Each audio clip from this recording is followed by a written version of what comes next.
بسم اللہ الرحمن الرحیم۔ ناظرین، میں ہوں محمد ضیاء الحق نقشبندی پروگرام اجتہاد کے ساتھ۔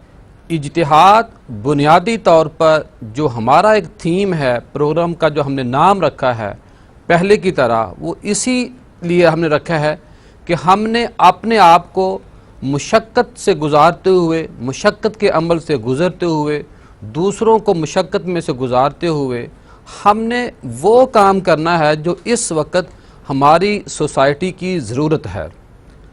ایسا نہیں ہو سکتا کہ جس معاشرے میں جس چیز کی ضرورت ہو اس پر کام نہ کیا جائے اور باقی چیزوں کے اوپر کام ہوتا رہے۔ یہ ایک فطرت ہے، دنیا کا ایک قانون ہے کہ جس معاشرے میں جس چیز کی زیادہ ضرورت ہو اس پہ زیادہ فوکس کرنا چاہیے تاکہ مسائل سے نکلنے کا کوئی راہ مل سکے۔ اس لیے ہمارا جو موضوع ہے یہ انتہائی اہم موضوع ہے۔ پروگرام کا جو نام ہے اجتہاد۔ آج جو ہمارا پہلا موضوع ہے یکم رمضان کا، اس کے اوپر ہم نے بات یہی کرنی ہے کہ ہم نے اپنی سوسائٹی کو، اپنے اس پیارے پاکستان کو، اپنی امت مسلمہ کو جن بنیادی مسائل کی اس وقت ضرورت ہے، جن مسائل میں امت محمدی صلی اللہ علیہ وسلم مبتلا ہے، ان مسائل سے کیسے نکلا جا سکتا ہے۔ باتیں بہت زیادہ ہیں، باتیں بھی ہوتی رہیں گی، اور سورۃ النساء کے حوالے سے جو آیت نمبر 59 ہے اس کے اندر بھی اجتہاد کی طرف اشارہ کیا جا رہا ہے۔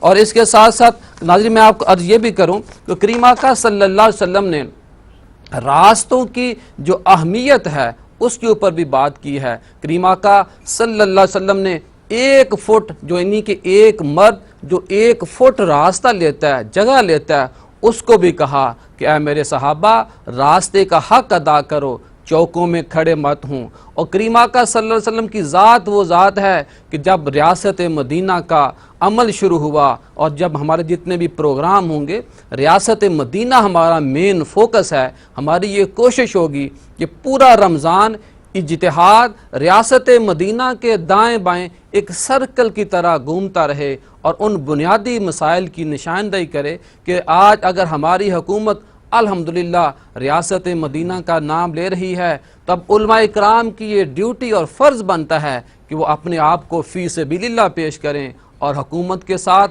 معاونت کریں۔ اور اگر علماء اکرام اس وقت آگے نہ بڑھے تو بھائیو پھر حکمرانوں کا کوئی قصور نہیں، علماء اکرام کا یہ فریضہ بنتا ہے اور ہم نے اس فریضے کو قبول کیا ہے۔ ہم نے جو گلدستہ پورا رمضان ہم سجائیں گے اس میں تمام مسالک کے لوگ ہوں گے، پیار محبت کی بات بھی ہوگی، سول سوسائٹی کے لوگ بھی ہوں گے، حکومتی نمائندوں کو بھی ہم بلائیں گے۔ ہم علماء اکرام کے بلا تفریق مسلک ہم ان سے بات کریں گے کہ ہم مشترکات دین کے اوپر آ جائیں۔ 4 پھول ہم ایسے اکٹھے کرتے ہیں کہ جس پھول کی اپنی اپنی خوشبو ہے، کوئی گلاب کا پھول ہے، کوئی پھول ہے، اس کی اپنی اہمیت ہے، اس کی اپنی خوبصورتی ہے۔ یہ اللہ کا نظام ہے، اسے پتہ ہے کہ میں نے کس مسلک سے اپنے نبی صلی اللہ علیہ وسلم کی کس سنت کو زندہ رکھنا ہے۔ کسی نے صحابہ کے اوپر کام کرنا ہے، کسی نے اہل بیت کے اوپر کام کرنا ہے، کسی نے توحید کے اوپر بات کرنی ہے، کسی نے عشق رسول صلی اللہ علیہ وسلم کے اوپر بات کرنی ہے۔ ہماری بڑی خوش بختی ہے، ہمارے ساتھ مولانا پروفیسر عبد الرحمن لدھیانوی صاحب موجود ہیں۔ سر بہت شکریہ آپ کی محبت کا۔ ہمارے ساتھ ڈاکٹر سلطان سکندر صاحب موجود ہیں، میں ان کا بھی شکریہ ادا کرتا ہوں۔ ہماری دوسری سائڈ پہ ہمارے بڑے عزیز محترم جناب ڈاکٹر پروفیسر محمد حسین اکبر صاحب موجود ہیں، میں ان کو بھی خوش آمدید کہتا ہوں۔ ڈاکٹر محمد سعد صدیقی صاحب موجود ہیں، ہم نے ان سے سیکھنا ہے۔ پروفیسر